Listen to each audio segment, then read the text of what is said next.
अस्सलाम वालेकुम। पिछली वीडियो में हमने बात की थी गेम डेवलपमेंट के बारे में।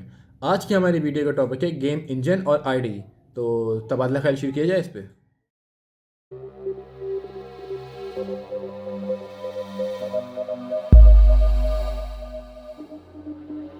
तो सबसे पहले हम बात करते हैं अपने गेम इंजन के ऊपर कि गेम इंजन क्या होता है।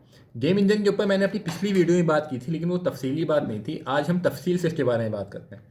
तो गेम इंजन बेसिकली वो सॉफ्टवेयर होते हैं जिन पे गेम बन रहे होते हैं, और इनकी कुछ कोर फंक्शनैलिटीज़ होती हैं। कोर फंक्शनैलिटीज़ बहुत सारी होती हैं, लेकिन मैं चंद आपको बताता हूँ जिससे आपको एक आइडिया हो जाएगा कि बेसिकली ये होते क्या हैं। तो हम चंद फंक्शनैलिटीज़ में कवर करते हैं फिज़िक्स, एक हमारे प्लेयर की अपीयरेंस और साउंड। तो हम इसकी एग्जांपल लेते हैं कुछ गेम से। आपने बहुत सारे गेम्स खेले होंगे, जैसे सी एस गो हो गया, सी एस 1.6 हो गया, पबजी हो गया, कॉल ऑफ ड्यूटी हो गया। इसमें अगर आप अपने प्लेयर को जंप कर रहे हैं तो वो प्लेयर जंप करने के बाद हवा में नहीं रहता, वो नीचे आता है। तो मतलब इसके ऊपर ग्रेविटी अप्लाई होती है। ग्रेविटी क्या है? फिज़िक्स। तो एक तो हमारी फंक्शनैलिटी हो गई फिज़िक्स। दूसरा, प्लेयर जब आपको भाग रहा होता है तो आपको उसके फुट स्टेप्स की आवाज़ आ रही होती है। तो इसमें दूसरी चीज़ हमारी कवर हो गई साउंड।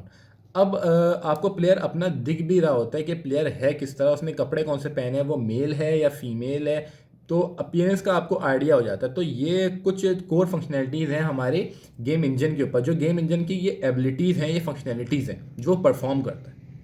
अब यार ये तो हो गई गेम इंजन के ऊपर कुछ बात। रह गया आईडीई। आईडीई क्या होता है? Integrated development environment. IDE basically software होता है जिस पे हम कोड अपना लिखते हैं। अब कोड क्या होता है? कोड वो सेट ऑफ इंस्ट्रक्शंस होते हैं जो हम अपने कंप्यूटर को बताते हैं कोई टास्क परफॉर्म करने के लिए।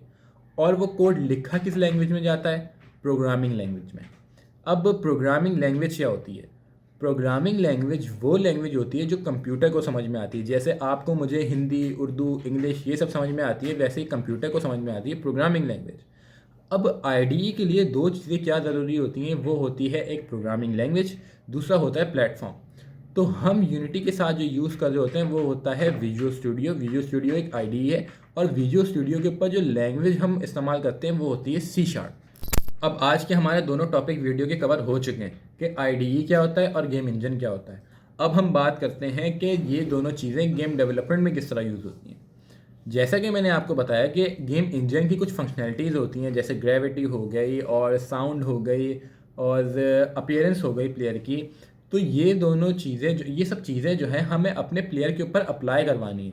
अब मैं अपने गेम इंजन को बताऊं किस तरह कि मुझे अपने प्लेयर के ऊपर ग्रेविटी अप्लाई करनी है। तो ये काम हमारा करता है आईडीई। हम आईडीई के ऊपर अपना कोड लिखते हैं कि हमें प्लेयर के ऊपर ग्रेविटी अप्लाई करवानी है। ऑब्वियसली उसका कुछ सिंटैक्स होता है, कुछ तरीका होता है, वो सब मैं आपको आगे वीडियो में बताऊंगा। तो हम कोड लिखते हैं अपने आईडीई के ऊपर, और वो आईडीई गेम इंजन को बताता है कि इस प्लेयर पे ये ग्रेविटी अप्लाई कर देनी है। तो इस तरह से कुछ आईडीई और गेम इंजन चल रहा होता है। तो ये था हमारा आज का छोटा सा लेक्चर। इंशाल्लाह नेक्स्ट लेक्चर में हम अपने यूनिटी का इंटरफेस कवर कर रहे होंगे कि उस इंटरफेस में क्या क्या चीज़ें होती हैं, वो चीज़ें किस किस तरह यूज़ होती हैं। तो मिलते हैं अपने नेक्स्ट लेक्चर में, तब तक के लिए अल्लाह हाफिज़।